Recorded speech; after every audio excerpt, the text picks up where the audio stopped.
Welcome to Veterans Archives, where we are dedicated to preserving the stories of our nation's heroes. We hope you enjoy this story. Be sure to hit that subscribe button, like and share our videos. Check us out across all social media. Be sure to like and share those pages as well. And for more information, go to www.veteransarchives.org. Today is Monday, August 25th. We're talking with Carmencita Pinckney, who served in the United States Navy and the Marine Corps Reserve. So good morning. Good morning. Thanks for being here. Thank you for having me, Bill. Absolutely. So we'll get started right out of the chute here. Very tough question. When and where were you born? I was born in Lemoore, California, Navy base. I am a second generation Navy veteran, and I was born in December 26, 1966. All right. It's funny you mentioned Lemoore because when I was in basic training, there was a guy there, and his father was Master Chief at Lemoore, and he did not want anyone to know who his dad was. But they saw his name, and immediately he was picked on the whole time. Wow. Yeah, good time for him. Good times. Yeah. So now, being part of a military family, then did you grow up in Lemoore, or did you move around a lot? Grew up in Lemoore, but then because of the transition Mm-hmm. and the transferring, we grew up all over, to include Puerto Rico, San Diego a couple of times, San Francisco a couple of times, and then we ended up being back in San Diego where we had relatives at. Okay. And what was that like for you as a young person moving all over the place? Didn't really pay attention to it then, but I sure do appreciate it now because while we grew up on the base, it was at 5 years old, I was actually walking around by myself, probably even younger than that. And I remember one of the teenagers would just hang around with me as well. But I would actually leave the base housing, go to the commissary where my dad ran the commissary, and then I hung around with my dad a lot. So it was really nice watching Mr. Caruso drive around in his nice little nifty little car, smaller than a golf cart. And then my first time seeing somebody with an amputee was while I was at the commissary area, and I went and got a ice cream shortcake. I ended up throwing it away. It just upset my stomach. So now I'm a little bit more, as an adult, I'm a little bit more tolerant and acceptable of it, and it does not faze me the way it did before. But before, I was like, oh man. So I've never eaten another shortcake since then, but it's just nice knowing that I've seen family orientation on the base Mm-hmm. to where we used to even go to church on the base. Kind of funny and ironic. We went to church, the Catholic church on the base, but then I became a religious program specialist on the active duty side. Okay. So All right. Any brothers and sisters? I have 2 brothers and 2 sisters. I am the second to the youngest, Uh-huh. and then I have 3 older ones. So far, we're all alive, thank God. Unfortunately, we lost our parents. Okay. Well, speaking of your parents, tell me a little bit about your dad. My dad was a ship's hand. Used to be a ship's hand. Now it's what they call storekeeper. Mm-hmm. But I actually learned how to do my military creases on my own uniforms by my dad. But he went in from James Island, South Carolina, along with a couple of his other brothers. They went Army. One of them went Navy. They are 7 kids now. 3 of them are left. My dad was a Vietnam vet, so he had shore duty, ship duty, and of course in Vietnam. So I'm a byproduct of that. But talk about the man being squared away. He was always squared away. Even till his death, he actually wore the military shoes and always kept them shiny. Uh-huh. So Yeah. It's funny the things that we retain from our time in the service. My stepfather served in Korea in the Marine Corps. And from a very young age, all of us kids learned how to do like hospital corners on our beds and, how not to take too hot of a shower and all that kind of stuff. So I remember all that. I still make my bed that way. Yeah.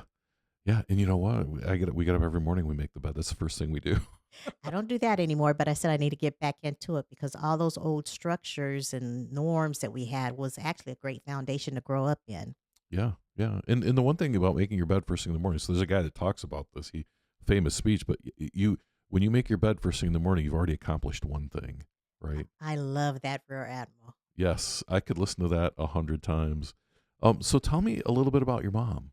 My mom was Puerto Rican, from Ceiba, Puerto Rican, and she met my dad in a bar when she went with her sisters and told her sisters that that man is mine. And needless to say, they got married.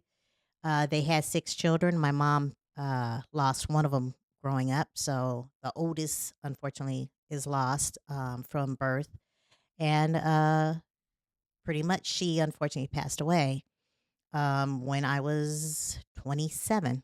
Oh, so very young. Very young. So my dad died at 52. I sat there and literally between me and another cousin who's also a veteran, Army veteran, um, Kaida Sterling, we're actually trying to see who can outlive their parents. And so far we have, thank God.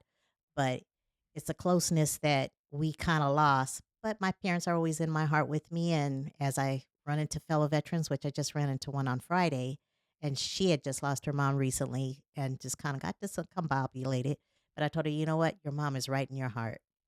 Yeah. So it's just really, it's sensitive. Hmm. It's a loss, but when you think about the old values that you were taught, and that is how I actually raised my daughters, it actually works out pretty good. I actually had a great upbringing, even though my parents got divorced when I was 7, but up until actually it was probably, yeah, 7. So, needless to say, I grew up on a base. Hmm. I missed that lifestyle because it was not only just fellow soldiers or fellow sailors, it was also like a family Right. beyond the family. Yeah. Yeah, that's true. And you miss it. Like you get to miss it twice, right? Because you once you were an adult and kind of left for a little while, and then once you finally got out, I remember like the last day being on base was just very strange for me. But I want to ask a question, and this is going to sound kind of strange, but um, first of all, would you like me to get you a tissue? I'm good. Okay, I just want to make sure. I'll go get one. Um, my wife lost her mom when she was quite young, and I remember when my wife like reached the age that her mother was when her mother passed away, and it was a very strange feeling for her because she never got to see her mom be her age, right? And so Right. there's a lot of things she didn't get to see and learn. Did you kind of feel that way? I do Just curious. sometimes. My mom was Puerto Rican and an excellent cook. Mm-hmm. So I can still remember the flavors. In fact, when my dad was stationed in Roosevelt Roads, Puerto Rico, I remember walking across the little rocks to get to to grandma's house, and then you had to go up the big old stairs.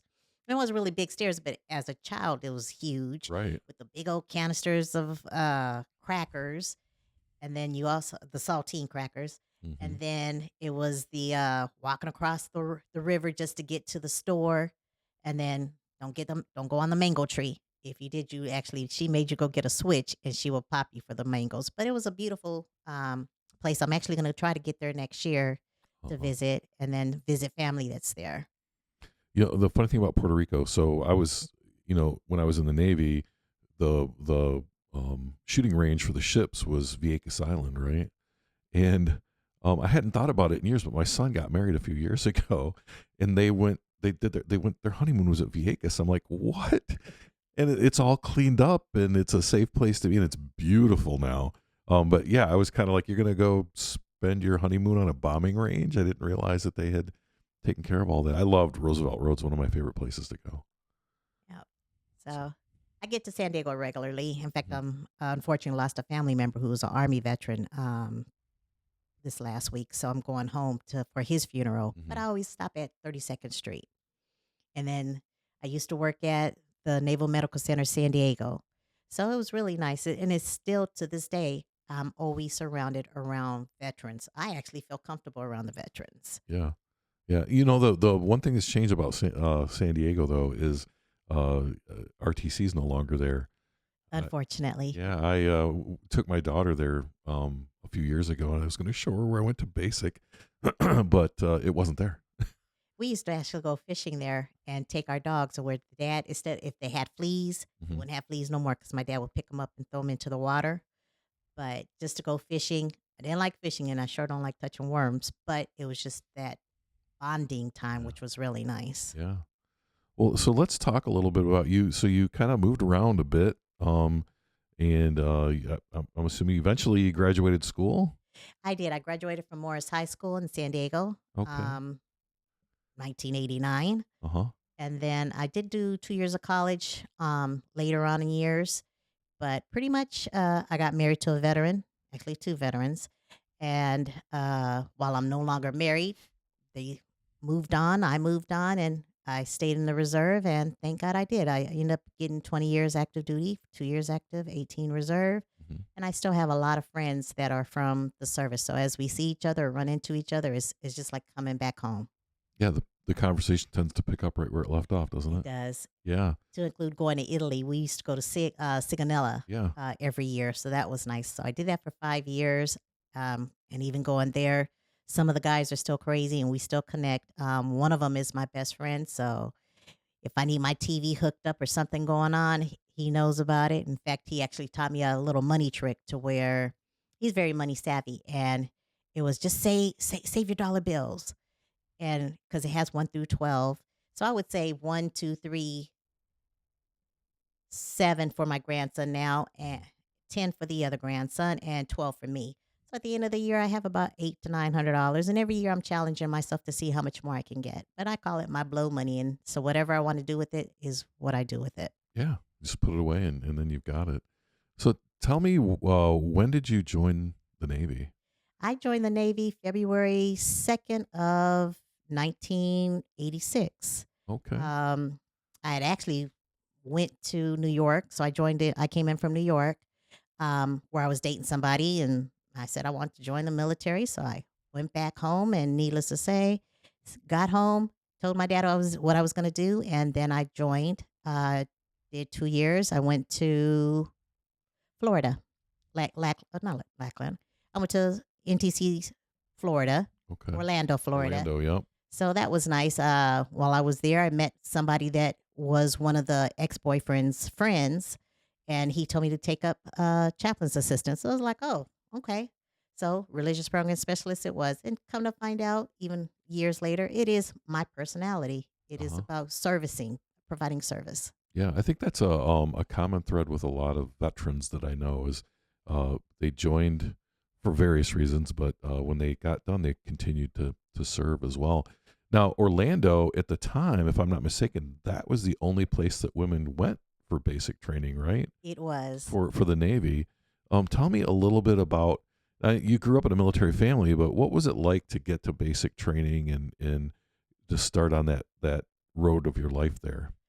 Culture shock, truly a culture shock. Mhm. One, I came up under a very stringent family. I won't even say it's stringent because we were actually pretty good, but it was a culture shock in terms of formation and structure and of that kind. Mhm. We had it at home, but it wasn't to that extent of getting up, moving. But other than that, boot camp, which I didn't like the shorts, and now I don't like them even more because they were too short. Yeah. But the meeting some people, which one young lady I ran into her while I was on active duty years later, and that was nice. Mhm. Lost touch since then, but it was really, really nice. Food wasn't all that great, but you know what? At least you knew breakfast was always on point. Right, right. And I'm just curious too, having grown up on bases, it's a different a whole different ball game when you're, a dependent and you're just kind of free to walk around, do whatever you want to do. And now you're on a military base, but it's not quite that way. Was that a little strange for you? It was. Yeah. It was to the point. It's like, dang, are we gonna finish? Are we gonna finish? Are we gonna finish? And then it was. I had to get my hair cut because it fell below my collar at the time, Mhm. and I was like, dang, that was my first haircut like that. I was like, ooh. But Not exactly a beauty salon there, was it? no, it is not, and very different from what you see now. When I go up to Selfridge and you see the young ladies with ponytails that are long, it was like Mhm. we didn't do that when we were in the military. It's like no, we had to pin it up. And I get the change because now the alopecia is a big issue. Right. But it's like no, you guys need to go back to the old school. At least maybe not tighten your ponytails so tight. But it's that structure that was really nice in the uniform. And when you see somebody, it was a proud moment to just see somebody in the uniform. Now is like we have the men, and I was like, okay, but where's the women at? So just to see the women in the old uniforms and the way we were square tight was Mhm. really nice. Yeah. Yeah. Well, I think when you talk, so I talk to a lot of veterans, as you know. I feel like every generation of veterans looks at the next generation and there's something like, oh, they don't do like this, or they don't do that, or that was way easier. It's so much easier now than it was then. But it's funny because every generation of veterans kind of has that outlook, and I think maybe a lot of it's just we don't like change that much. Maybe. That is true. But when you look at the women on the Navy side uniform, Hmm. I would not want to wear those Cracker Jacks. And thank God I didn't have to. Right. But seeing my daughter in it, it's like, girl, you look like a boy. Well, I think women are different than men in certain respects, and I think the uniforms maybe should reflect that. It should. Yeah, absolutely. So, was your A school then in Orlando as well? My A school was in San Francisco, Okay. Treasure Island. Hmm. So 8 weeks wasn't bad. There was an incident where somebody had wanted me to drug mule to New York, and I was like, I reported it, and I was like, ooh. So I started walking around with the big old the white socks, Uh huh. tube socks with quarters in it, because he actually told when I was passing him and another person, he actually told the person to hit me. I was like, I wish you would, but then after that, I became a little bit more hyper vigilant. Hmm. So, not too bad, but it wasn't the greatest, but we had a good time. Still have a couple of pictures of me behind the typewriter. Couldn't type back then, even going to active duty. I wasn't even typing 25 words a minute, which was part of my protocol. Right. But now I type over 70 words a minute, so like, ooh, okay. Yeah. Learn the basics and you're okay. I just want to clarify something for everyone. You said you had the white socks with change in it. That was a sock that had money in it that was knotted up so you could use it as a weapon, correct? Yeah, Correct. you weren't walking around with change in your socks. Not I just changing my yeah, I socks. just want to make sure people understood what we were talking about. No, my dad always taught me, even as a young kid, somebody hit you, grab whatever you can and knock the crap out of them. And that was part of defense. Yeah, no such thing as a fair fight, right? Correct. Yeah, use what you can. Yeah. So, I'm curiously, somebody just approached you and said, "Hey, would you mind taking drugs back and forth to New York for us?" They actually did. They didn't say drugs, but they just said drop stuff off and back and forth. So I was Uh, like, ooh, okay, no, I ain't going to do that. So I did report it because it didn't seem right. yeah. I didn't want to tell my dad because my dad would have been up there and come to find out I'm like my dad. When my daughters got in trouble or somebody was trying to bully them, I would be the first one there and include knocking houses, even though I had a bad knee. But Yeah. my attitude is, nah, you're not going to bully my kids or the kids that I around with the bus stop. So still have that momentum of Hmm. protect and serve. Right. So you get to A. How long's your A school again? A school was 8 weeks. Okay. And you get through that, and then do you get your first assignment? No, I ended up being on the reserve side. I came in on the Reserve Mariners program. So Oh, I went okay. reserve first Uh and huh. then came home for about 30 days and I was like, nah, this ain't going to happen. Then I went to New York with a guy I was dating, sat there 2 months and then I was like, okay, nah, it's time to go on active duty. So I went ahead and went to a recruiter and went active. Okay. And they used to have a lot of different programs too, like the Reserve Mariners. They had what was it the TAR program, They and did. all kinds of different things. But so then you from New York, you went active duty then. I did. But I ended up going back home to be processed out and then went to Florida. Okay. All right. And then where did you end up in Florida? In Florida, it was Orlando for boot camp. Hmm. Once I left boot camp, came home, and then I went to Norfolk, Virginia. Okay. All right.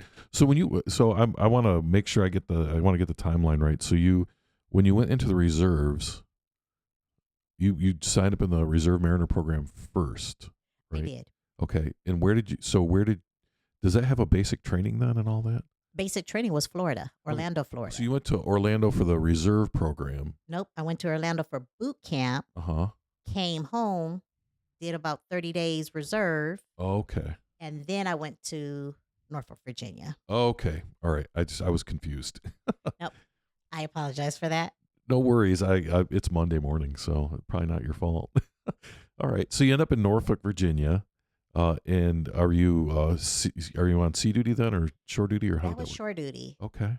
So, in fact, I ran into my first suicidal veteran back then when I was cleaning out the chapel, just went in there for some reason to do something in there. Mm-hmm. And there was a young man who unfortunately lost his grandmother, and he was contemplating suicide. So we talked for a good amount of time. Didn't make him come in, but and I'm not sure what happened to him, but we didn't hear anything bad about anything that happened on the mill on a suicidal wise. So that was good. Right. So it's kind of funny that now I've been a peer support specialist at the Detroit VA, South Carolina, and I still practice it. Mm-hmm. So even though I'm not working, I still practice it. So now my thing is, you know what, suicide is not an option for us. It is about getting the help that we need, Right. talking it out, because that suicidal thought is just 1 second or 1 minute. But by the time you contemplate it to get into doing it, it's all over. So the good thing is talk to somebody so that way sometimes it's talking to people and then we get our own answers. Sometimes it just might be a word or two that they give us that encouragement and to walk us, hand warm us to someone that can actually help us mentally. Right. Right. Which really started out when you were in Norfolk then. Correct. So how long were you active duty in Norfolk? 2 years. Okay. And where were you located in Norfolk? Naval Station, Norfolk. Okay. So we had the naval station side, and then Right. we had the ships on the other side of the base, Okay. and then we had naval air station side. So we had three sides around us. Yeah. Now when I was there, I remember I went to Dam Neck, Virginia for training, which was right across from the Naval Air Station, and at lunch we'd get in our cars and go watch the fighter jets take off and land. Which is still amazing to see. Oh yeah, that and those great big giant I can't remember what they called those planes, but the huge ones that every time they took off, it looked like they were going to run right into the docks, right into the ships because they were so big. The Galaxy, I think, is what it was called, and the front end would open up and they would just load all kinds of stuff in them. I'm used to the backside, but Yeah. the back loaders. But in fact, actually flew on one with one of my friends. His unit used to be going to Tampa, Mm-hmm. and needless to say, we came back one evening, and the flight, as soon as we landed, all you could hear was a big old boom, and I was like, "Oh my god!" I've always kept my seatbelt on because I'm for somewhat paranoid, especially after I got older. Right. But the young lady that was next to me was next to the door that actually fell, and she was just walking up and down, back and forth while the plane was flying. But as soon as it landed and it went boom, it's like, ooh. So I'm still looking to go to space A flight. So I'm looking for another one for those. Uh-huh. It would be great. And then other than that, it's just a great time being around fellow veterans. Right. Right. So when you got done in Norfolk, Virginia, though, did you get out then and go into the Marine Reserve, or how long did you stay on active duty? 2 years active duty total. Okay. Boot camp was 2 months. Then I went. The rest of it was 1 month in the reserve, and then the rest of it was active duty. And then came out of active duty, flew back to San Diego. By then I was married, and the then husband was at San Diego, a couple of ships, and then the surface warfare. Okay. So went back to San Diego, had my first daughter there, left there, went to Texas, did the reserves in Texas, met some great, amazing people there, left there, went back to San Diego, left San Diego, came to Michigan, actually. So what brought you to Michigan? I was married with my second husband and Okay. second daughter's father. So he was from here, so that he could spend time with our daughter, I moved here. So was he a military guy? He was. Okay. So two military guys. Two military guys. Yeah. Both Navy or? Both Navy. Okay. All right. So you get back to Michigan, and then so when would this have been? The second marriage was what? Wow, 2018. Okay. All right. And how old are your daughters? My daughters are 36, 30, and 26. Oh my goodness. Yeah. So a little bit of a Spanned. yeah. Yeah, they didn't like necessarily grow up together then. No, they actually did it for a certain point. Yeah. But after we got divorced, then everybody's on their own little ways, and some of them kept some of my mannerisms, and Mhm. some of them just went off. But for me, they always know me as when something happens and you ask, "Well, do you want me to come up there?" Nah, you always go overboard. And it's really, nope, let's get the job done the first time so that way we don't have to keep going back. Right, right. So you said that you spent 18 years in the reserves total. I did Okay, and that was all Marine Corps Reserve. all Navy and 2 years on, maybe 2 to 3 years on Marine side. Oh, okay, all right. And did you do the same job that you had been doing, or were you doing something different? Same job, but collateral duties when the chapel, you can't have more than one person at the chapel plus the active duty because then you get bored. Right. So I started doing a little bit of the medical. When I was in San Diego, I would do the medical and just go do vitals. Hmm. And then I went off to, when I got here, I was going into PCSD and doing the admin stuff. So Okay. All right. So keeping busy. keep busy. Yeah. And then when did you finally retire? Did you retire out of the reserves then? I did March 2nd of 2006. Okay. All right. So you had a while to wait before you could actually collect that paycheck, right? Finally, I can apply for it in June Uh huh. of next year. So December 26th, I should be able to collect it. Okay. Yeah. I just started collecting mine this year. Lucky you. Yeah. Yeah. It was a long, because I retired in 2010. Wow. Yeah. So yeah, a little while to wait, but hey, it was worth the wait for sure. I'm looking forward to that funds because it do something else different in my house. Yeah. Well, the nice thing too is with that retirement is benefits. I still get my benefits from the VA, but there's I can go see a civilian doctor using my TRICARE benefits as well. So lots of great things happen It when is. you turn 60. It truly is. I actually, when I'm helping veterans with their service connections, I just tell them, you know what, especially those that are working at the VA, no, make sure you get your medical before you retire, rather it's medical or you just retire of age, and then you keep your Blue Cross Blue Shield, which Hmm. is what I did when I stopped working when I had to unfortunately medically retire because my migraines. Um, I kept my insurance, so I get to go both ways. Right. But I had a total knee replacement a couple of years ago, and needless to say, I went outside, and thank God I went outside. Yeah. I mean, there's certain things I think that the civilian doctors do a little bit better. Way Maybe. better. Yeah. So when you got to Michigan, did you immediately start working for the VA then? I did not. I actually tried to transfer here from the Department of DOD, Department of Defense, Mhm. working at the Naval Medical Center San Diego, and they never selected me. So unfortunately, Allen Park had closed. Then they went over to Detroit, and I finally did get in. Okay. So worked as a peer support specialist, and needless to say, it's been also my calling. Uh huh.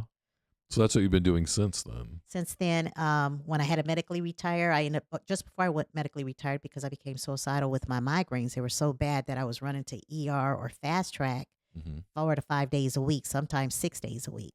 So I stepped down from the peer support specialist, and then I went over to the veterans benefit side. So I learned all about the compensations and whatnot. And when I had to medically retire, I just tried to take care of myself first, try to maintain the migraines and get on some kind of medication that was able to help me.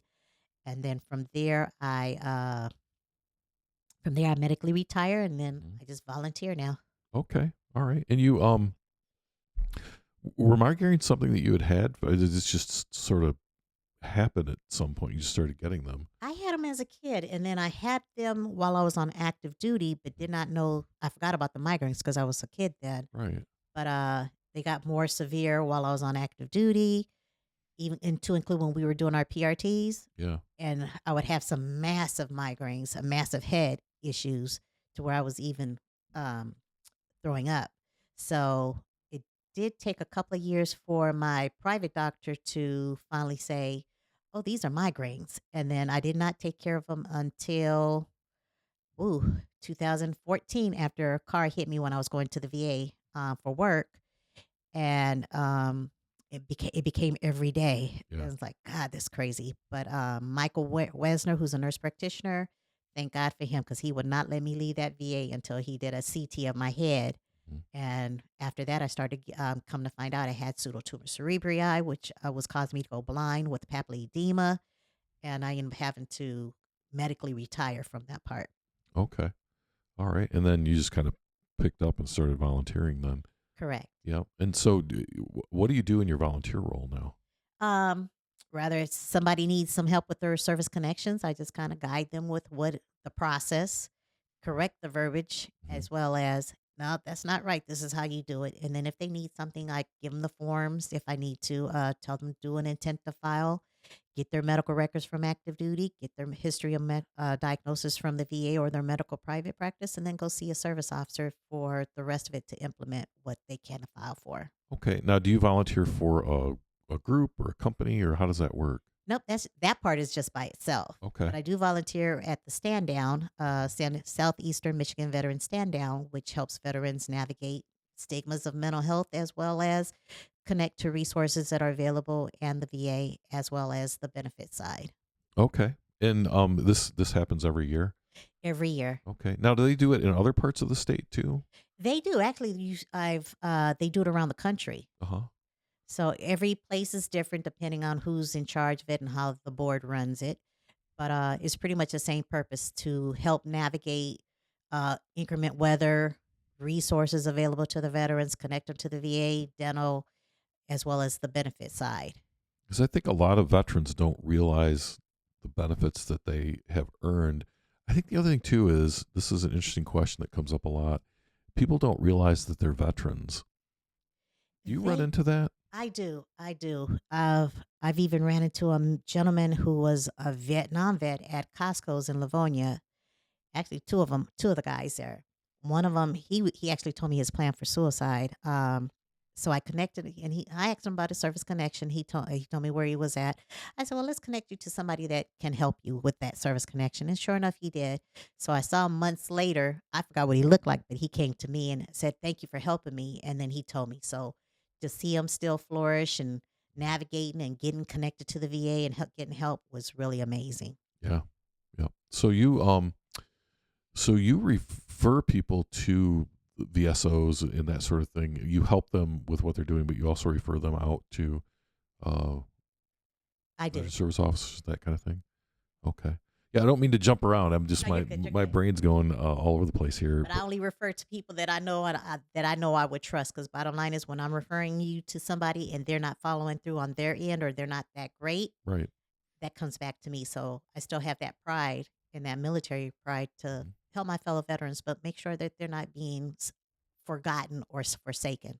Right. And as with any um, group, uh, business, or whatever you want to call it, there are people who do a really good job, and there are people who don't. And it's important to find the people who do a really good job. And I think by and large, our VSOs are really out there trying to do a really good job. But like any other place, cross section of society, so you really have to do your due diligence. Very true. Very Yeah, true. I found that out myself. So I do want to go. I do want to go back to the veteran thing, though, right? Because, I think a lot of people who served in the military. And again, we've interviewed almost 120 people now, and many times people don't think of themselves as veterans because they served for 2 years and they never saw combat, or all of these other things. But the truth is, you're still a veteran, Very true. right? You might not be able to join the VFW, because they have very specific rules, but you're still a veteran. And one question I always ask people is, "Did you serve?" And I get a lot of different answers rather than I just ask if they're a veteran. Just from the misconception of what is a veteran, like the VA, you have to have 2 years active duty to go to the VA. Right, But if you get a service connection, then you could be seen at the VA for that service connection. right, right. But I just went to Savannah to visit my cousin who's a veteran because she had surgery. So I was her plus one for the surgery. Uh huh. And I ran into her neighbor went to the Sam's Club with me and ran into one of his friends who's service connected, but he didn't put in a lot of stuff. It's like, man, no, you qualify for this stuff. Apply for it. Right. So he allowed me to put his paperwork in through the DAV here. And then he has to follow up. Once they do their paperwork, he'll follow up in Savannah to get his stuff going. Mm-hmm. But my thing is, no, you got to connect the stuff for them because they're not understanding the process. And then people will tell them the wrong information. So it's important to know the right, accurate information. And if you don't know it, guide them. There are different modules on YouTube. KMD 89. Dwayne Kimball is one of my favorites, and he gives you the resources. Mm-hmm. He does free classes where you can learn the information and support. So there's veteran programs out here that are supportive. Well, and I think too that pride plays a role sometimes in people not wanting to apply for benefits. And I think it's important that these are earned benefits. These aren't handouts. This isn't something that if I get my benefits, somebody else doesn't. If you're a veteran and you qualify for these benefits and you've earned them, then you should get them. Very true. I had to tell a friend who passed away a couple years back, Danny Lynn, a Vietnam vet, Mhm. that no, you've earned these. And we did get it by the time just before he passed away, we did get his benefits. So now his wife is able to use that benefit, thank God. But Right. there's even a nurse, a Korean War veteran nurse, and she wasn't even service connected. We finally got her up to 90%. And she's going to be taking the honor flight coming up in September. hmm And so, yeah, those are really cool too. I talked to a lot of veterans who take the honor flight to DC. Yep. It's quite an honor.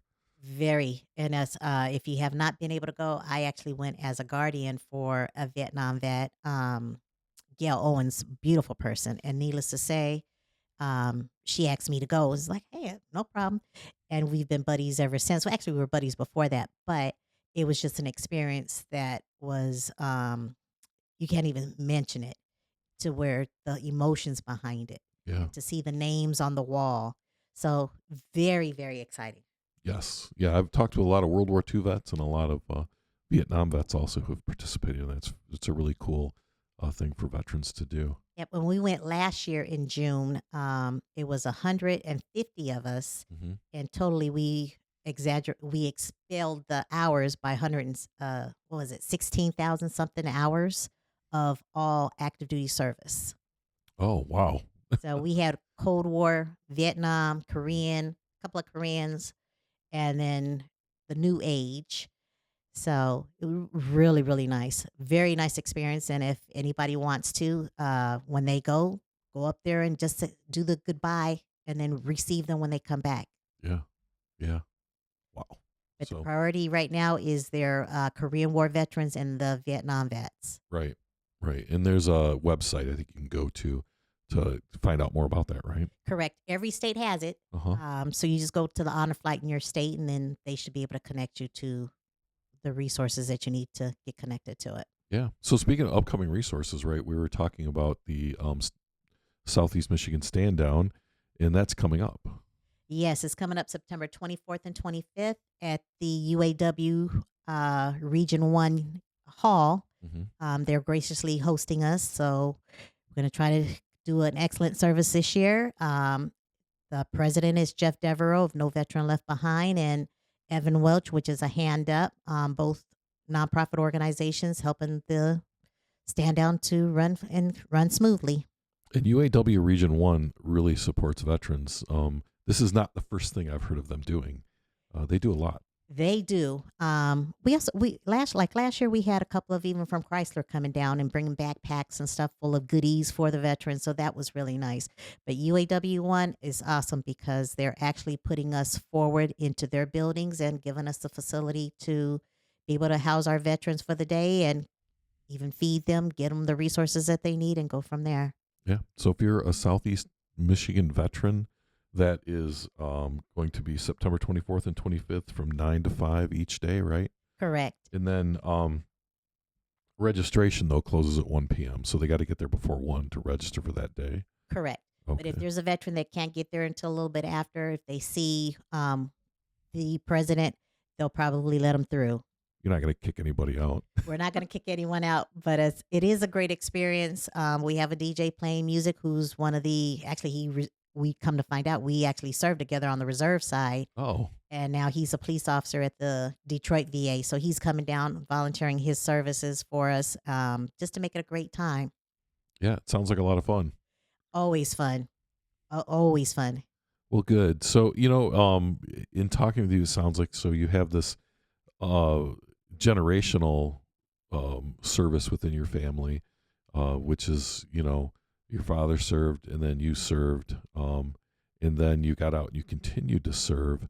And so it sounds like you'll be doing this for a while, at least until you just can't anymore. Until I can't anymore. And when I have a migraine, I just kind of pull back, get the migraine out, and then I just keep it moving forward. Yep. what do they say? Like when you're on the plane, you put the mask on yourself first and then you help other people. So yeah, when you're not feeling it, you got to take care of yourself. Very true. I actually call it, it gives me purpose. Yeah. Sitting in front of the four walls, you get kind of tired of that, and that's where the depression sets in. Mm-hmm. So, um, getting out, volunteering, helping somebody else actually helps. I also go to Wayne State Upward Bound, Veteran Upward Bound Mm-hmm. for computer classes. From when I stopped working to current, the computer has changed drastically. So, it's nice just to go up there, and it's free for veterans. And then some of the students will actually go on to college. Yeah. Yeah. There's all kinds of stuff out there for veterans too. I mean, training and, social interactions, all kinds of stuff. So we've covered a lot of things in the time that we've been talking. Is there anything we haven't covered that you wanted to talk about?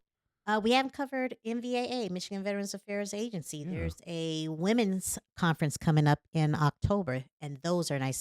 This will be the fourth year. I went to two of them, and they were excellent. Nice, different things that they had. One point they had different models of therapy Mm-hmm. to include non-medication, meditation, sounding. So, which is up here and actually in LA, not LA, Lansing. Lansing has their office here where they actually just go and doing a sounding Mm-hmm. to where you doing little sound drums was really nice. But it gives still again that's for females, and then there's different resources out here to include a women's stand down coming up in December in Michigan. So if they go on Eventbrite, they can find that information. If you go on to MVAA, you can find out their information and what's available. And if any veteran is not aware of the benefits and somebody else is listening to your podcast, then dress them to their state Michigan Veterans Affairs Agency, and that can guide them to the different resources. There is no reason why we are sitting out here suffering because we don't have to. Right. And I know that the women's conference has always been something that's really a lot of the female veterans that I used to work with before I retired, they would go to that, and they said it was just amazing, the stuff that they would bring back from there. Very true. Yeah. So lots of stuff coming up, lots of stuff going on, and it sounds like you'll be a face amongst all those people serving. As we kind of wind down our conversation today, I always ask one question before we go, and that question is, years from now, if someone's listening to kind of your life, your story, the things that you're doing, what would you like them to take away from that? That whether you're a veteran or not, it's about service. Continue to serve someone else that's in need. You don't always have to give them money. Sometimes it's just listening to them. Maybe it might be a resource or connecting them to a resource. So if you hear or see somebody, even a homeless person, kind of guide them to 211, which is a research. It's a resource for information. Uh, there's also even a site for suicide, and it's just getting that veteran connected so that veteran unfortunately does not commit suicide, Mm-hmm. and get them to the benefits that they need. Absolutely. All right. Well, thanks for coming out and talking with me today. I really appreciate it. No, thank you. I love my fellow veterans, and it's a way to just promote what's available for them and hopefully steer someone else into getting out the house and just for a few minutes, just to navigate and socialize with someone else. We don't have to be alone in our homes. We don't have to be silent of what we're going through. Somebody else is going through it, and somebody else might have a resource to connect them to the benefits that we can all have earned. Absolutely. Thank you. Thank you for watching Veterans Archives. We hope you enjoyed this veteran story. Please be sure to hit that subscribe button, like and share our videos, as well as checking us out on social media. We're on Facebook and TikTok, LinkedIn, X, and Instagram. Be sure to check out those pages, share, and like. And for more information about what we do, go to www.veteransarchives.org.